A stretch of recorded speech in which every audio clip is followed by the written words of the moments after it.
Okay. Ito mga kaibigan, Alan Kaidik.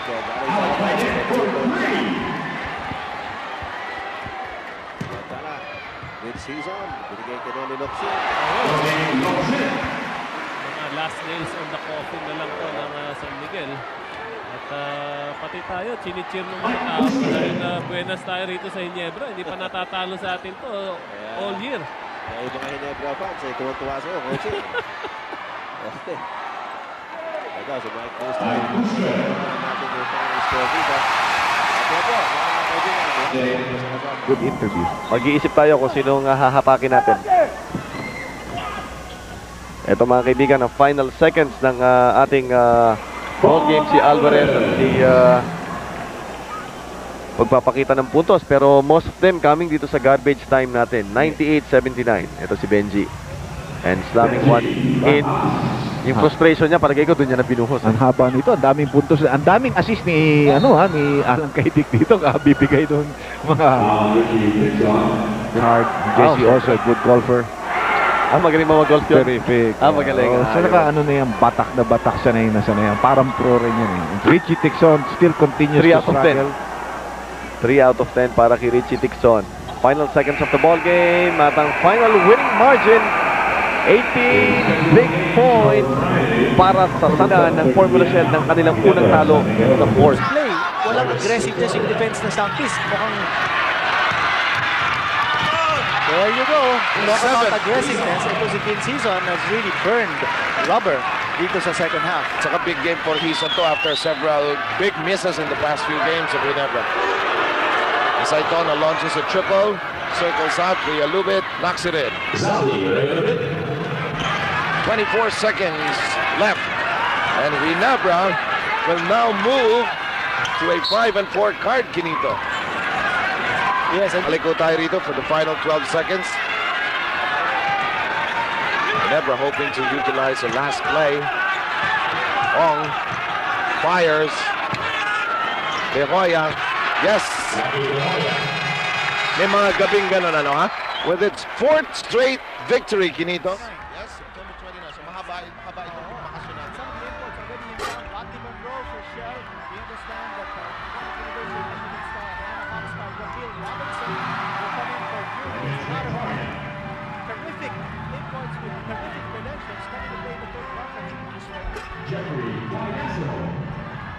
Isang bagay din na siguro dapat pag-usapan natin yung depensa ng Sampis kay Derek Hamilton. And Terrell Baligin, oh my gosh! He wanted to have the final say. It's a big lap. They want to give it back to him. Na-turnover pa. But look at this. Sanchez.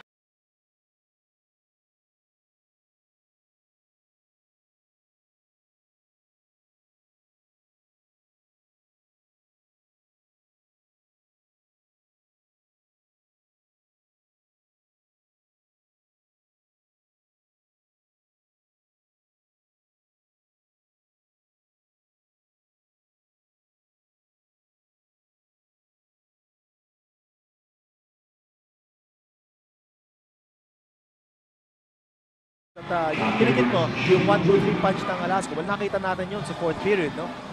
Naipakita ni Coach Tim Cohn na marami siyang alas underneath his sleeves, no? Pinakita niya yung trapping or yung half-court pressure defense niya that created turnovers in the fourth period. At saka yung at the basket.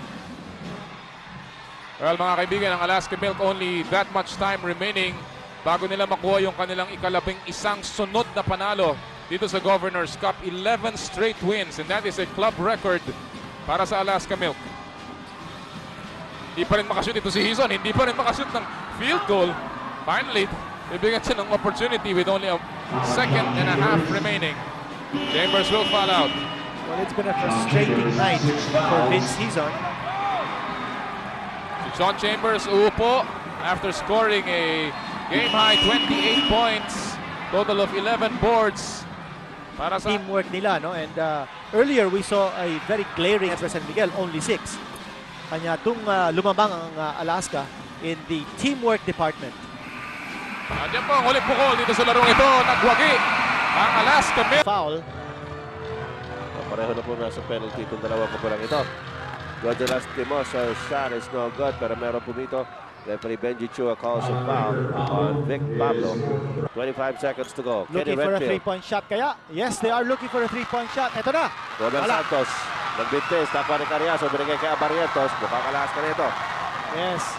And it's a 4-on-1 situation. Ayun.